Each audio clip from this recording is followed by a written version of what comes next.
Okay, so boom. My birth story. Um, I don't know how many days postpartum, but we're coming up on 3 weeks with the newborn. And I've been recording, well, I'm sure you saw that I'm doing my weekly recaps, but I wanted to give my birth story before I start posting those. So on Saturday, the 17th, my husband and I went on our like day trip baby moon situation, and I was having some, I'm calling them cramps because at the time I didn't know it was contractions, but I was having some cramping, maybe like once every couple hours. But it wasn't so bad. Like, I was just like, okay, well, I'm feeling uncomfortable, but pregnancy is so uncomfortable. Like, there's so many new things that I just thought it was something else. Like, okay, your stomach's cramping, big whoop, you done had pelvic pressure and kicks to the groin and sciatica and all these things. I didn't think of anything of it. So we got home and I was cool. And then at like maybe 5 a.m. on the 18th, which is Sunday, I started feeling these cramps, but this time they were consistent. They were like 5 minutes apart, and I didn't want to wake my husband up because, they always say like, you don't want to rush to the hospital. And so again, I'm like, okay, I'm uncomfortable, but I'm managing, but I'm uncomfortable. So I'm up watching TV, trying not to think about it. 5 minutes apart. That happened for about 5 or 6 hours, and then they stopped. So I was like, I'm so glad I didn't go to the hospital because the cramping stopped. But at that time, I figured it was contractions, and I hit up my doula, and I was talking to my lactation consultant, and they were like, yeah, it kind of sounds like you're in early labor, but we'll see. So I still really wasn't convinced until that evening when it was Father's Day. So we went to my mother-in-law's house, and throughout the day, I think we got there at maybe like 1:30. The 5 minute apart contractions had stopped at like noon. So it was 1:30. I'm feeling all right. But I was getting these cramps, contractions, like maybe like once an hour, every 2 hours. And I was like trying to get in positions at her house. So I'm like, yeah, I definitely think I'm in early labor, but I still wasn't thinking like, okay, you're going to probably be going into labor soon. I was just like, oh, early labor, or, oh, contractions, like, these happen. It doesn't necessarily mean that you're about to go into labor. So then 8 p.m. hit, and I started getting consistent contractions again, and they were every 10 minutes, but they were stronger. And I was talking to my people, and even they weren't convinced that I was about to go into labor. They were just like, oh yeah, like you're probably feeling some contractions, that happens, girl. So I'm like texting my family, like, yeah, my contractions are 10 minutes apart. Nothing to like run home about. They were uncomfortable. How I would describe them is that contractions feel like your first day on your period, probably your worst period. And then when they stop, it eases. But then when they come back, it feels like your first period ever, worst period ever again. Like, so that happens like every 10 minutes. That's what was happening to me. We came home, my contractions did not stop. So they kept going every 10 minutes. And they were still strong, but they weren't like increasing in pain, and the time wasn't getting shorter. So I'm like, okay, whatever. I'm just early laboring at home until about 3 a.m. or I'll say like 1:30 a.m. This is now June 19th. I was in pain to the point where I was like, I need to call and ask if there's any like pain management I could do at home. They told me I could take 2 extra strength Tylenol. So that's what I did. But I also mentioned to them that for the past 3 days, I felt a little bit of leakage. Yes, I had mentioned to them that I felt like when I was laying down at nighttime that I was like leaking a little bit. But again, pregnancy, there's a lot of discharge, so I wasn't really concerned. But she was like, yeah, well, since you've been feeling that leakage for the past 3 days, why don't you go ahead and come in within the next 2 hours? We want to just make sure that it's not your amniotic fluid leaking. So I still really wasn't convinced. I postponed it a little bit because I knew once I went into the hospital, like, they could either keep me or send me back home, but we hadn't been sleeping because I was in pain. My husband was up with me, so I was like, let us try to get at least 3-4 hours of sleep. I took that medicine and I tried to lay down, a contraction hit, and I felt something release from my body. Went and checked in the bathroom. It was my mucus plug, and I had it released a little bit earlier that day, but it was like the full Monty mucus plug. Again, didn't think I was going to be going into labor for real because that can happen weeks before. So I thought that after my mucus plug released that I was going to go back and try and lay down. No. I was like, yeah, there's something else leaking out of me. I think maybe it's time for us to go to the hospital. So we're driving there, and then once we get there and park in the parking lot, I get out, and when I get out and make one step, I immediately feel this like gush of water, and I'm like, I stopped in my tracks like, oh, and I was like, I'm peeing on myself. I can't stop. My husband like, it's probably your water. Like, we're right here at the hospital. Just take a couple more steps. But every step I was taking, I felt more water releasing. And I put a pad on because I felt a little bit of leakage earlier. I felt like I was soaking through the pad, and I did not want to like have water everywhere in the hospital. So I'm walking like I'm holding my pee in, but you can't hold it. It's just coming out. Got upstairs. I'm like leaking all over the table. It was very embarrassing for me. So she checks me. She's like, yeah, your water definitely broke. So that's an automatic admittance. So that's when I'm just like, okay, here we go. Like, it's beginning. It's 6:30. My water, I did like the big gush water break in the parking lot in the hospital, coming to the hospital. I'm 3 centimeters dilated. My pain level right now is at like between a 0 and a 1. So I'm trying to progress naturally. But when my water broke, my contractions completely went away. Like pain level 0. So, okay. Pain level 0. So I was like, all right. And she checked me. I was 3 centimeters dilated. So I had labored at home for 3 centimeters by myself. I was so proud of myself, but I was like, why am I not in pain? Like, this is weird. I was expecting to be like hurt on the floor, down for the count, all of that. And none of that was happening. So when I got into the out of triage and they admitted me into my room, they basically were saying, like, if I don't progress soon, meaning they wanted me to have faster contractions and they wanted them to be stronger, I was going to have to get Pitocin because me and the baby would be at risk for an infection because my water broke. So that was like a whole thing.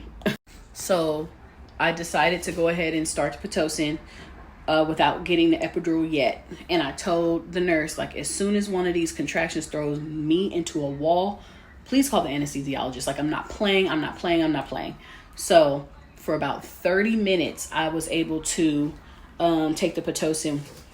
And the reason why I didn't get an epidural is because I didn't want to be at risk for a C-section. Because if I got the epidural before the Pitocin and it slowed down my labor, I didn't want the hospital to be like, well, you're really at risk. We really need to get you into a C-section, like trying to get me out. So I was like, no, let me try and do this without the epidural. But as soon as it throws me into a wall, get the anesthesiologist. 30 minutes passed. I said, oh, y'all need to get the anesthesiologist. Like, that was painful. And I asked the nurse, she said the Pitocin goes up to 16. I was on a level 2. A 2. I said, yeah, no. Go ahead and call the anesthesiologist because I'm not doing that. So I'm still feeling the contractions. The anesthesiologist comes in. They're starting to get like to a point where it's like, I don't want to say like super unbearable because they got unbearable later, but they were just like at a level of uncomfort that I did not want. And I knew it was going to get worse because I was at a level 2 on the Pitocin, and they would have to increase it to progress my labor. So as far as the epidural, when he put the needle in, I could feel it, but it wasn't super bad. But I can get my blood taken and it doesn't hurt. What does hurt though is that IV. Like, they put that IV in my hand and I screamed like holy hell. And they had to poke me like 4 different times. I don't like the IV. The IV hurt worse than the epidural. Okay. But when he put the catheter in my back, I could feel them like moving it around in my back. And that was a very weird feeling. Like, so weird that I wanted him to like get off me, but I knew that he was going to be relieving this pain that was to come. So they got the epidural in. There were no issues with like inserting it. And I feel like the nurse was like, oh, she's in early labor. Like, give her a low dose of the epi. But they must have turned that Pitocin up, because then I promise you, as soon as he left, my contractions were hitting every 60 seconds. I kid you not. And now I'm in like this agonizing kind of pain where I'm just like, y'all gave me the epidural. I don't understand why I'm feeling these contractions. What's happening? Like, what's going on? And so she's like, oh, just give it 20 minutes to kick in. So I'm giving it the 20 minutes, but I'm feeling these Pitocin contractions the whole time, and it's not kicking in. So I'm literally like, y'all, I can't, I'm in pain. Like, what's going on?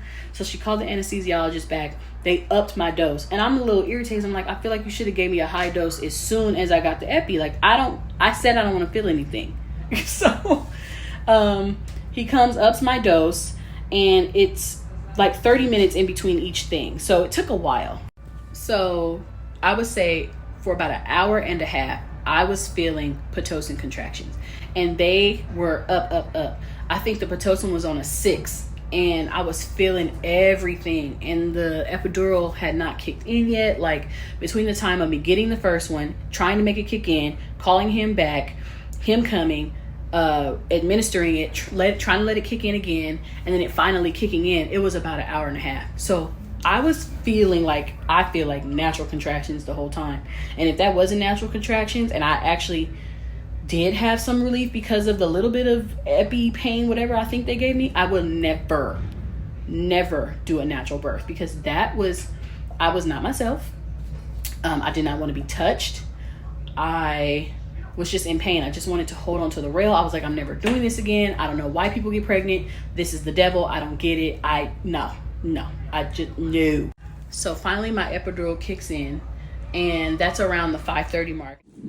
I feel something, but wonderful. You're having a big contraction. That's like so awesome. Yeah, you've been having so we're getting there. You've been having some pretty big ones lately, and he's talking That's straight through it like the nothing. Biggest contraction that I've seen in the whole day.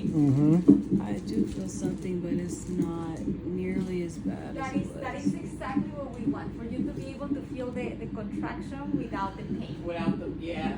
Alright, so we're getting there. Pain. Well, don't focus on that. I'm trying. Breathe for the baby. Breathe.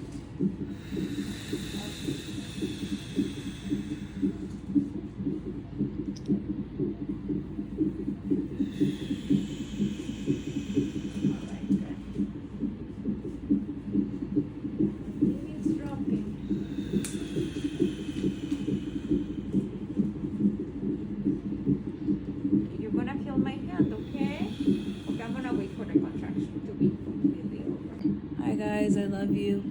I got my epidural. It's kicking in.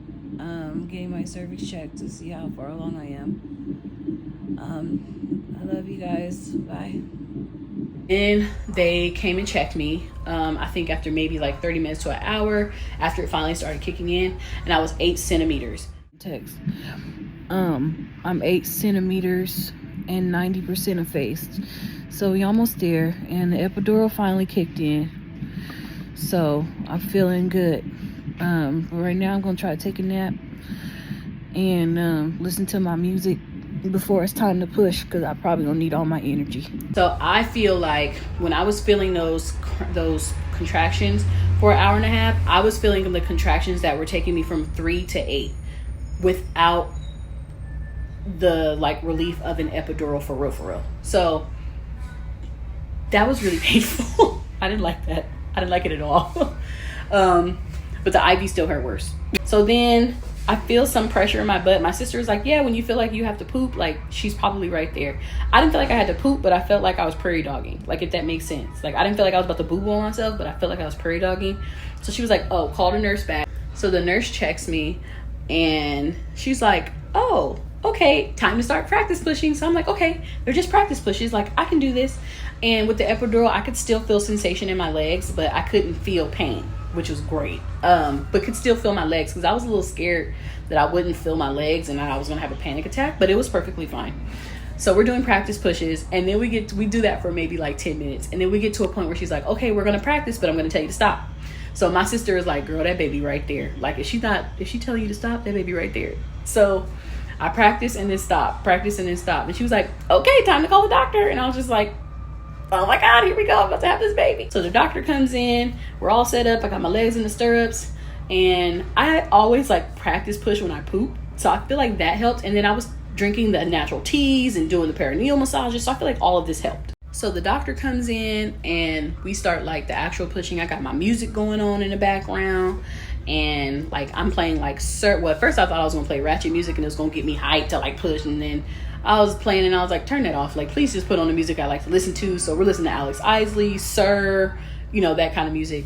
And I'm pushing, and the pushing was not difficult at all. Like, I figured out a way for me to breathe, which was like holding my breath and not doing that for 10 seconds. So I would do that for 5 seconds, and then I would release for the last 5 seconds, and that really helped me. I pushed my baby out in, I would say, probably around 20 minutes, and I didn't feel any kind of pain. There was like one part, which they're calling the ring of fire, where I felt a little something, but it wasn't like pain, like, it was just like, okay, what is that? What are you doing? It's a little uncomfortable. She was like, it's probably the ring of fire. Big deep breath and push. 1, 2, 3.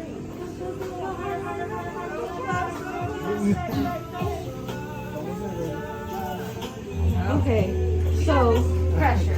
Ring of fire, yes? I'm like something.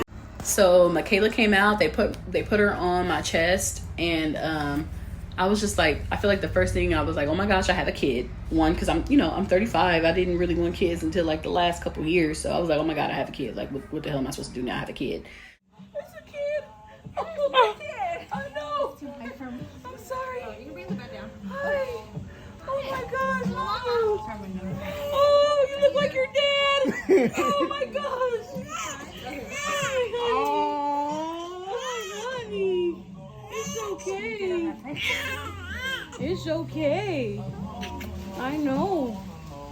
But it was actually really awesome. Like the fact that like the actual birthing process did not hurt. I did have a 2nd-degree tear, so she stitched me up. I could feel the tug and pull, but I didn't feel any pain in that. Cut the cord, and so now, I'm going through the postpartum phase of like having to have a newborn, and that's a whole nother story. I've been recording those, and then so that's my labor and delivery story.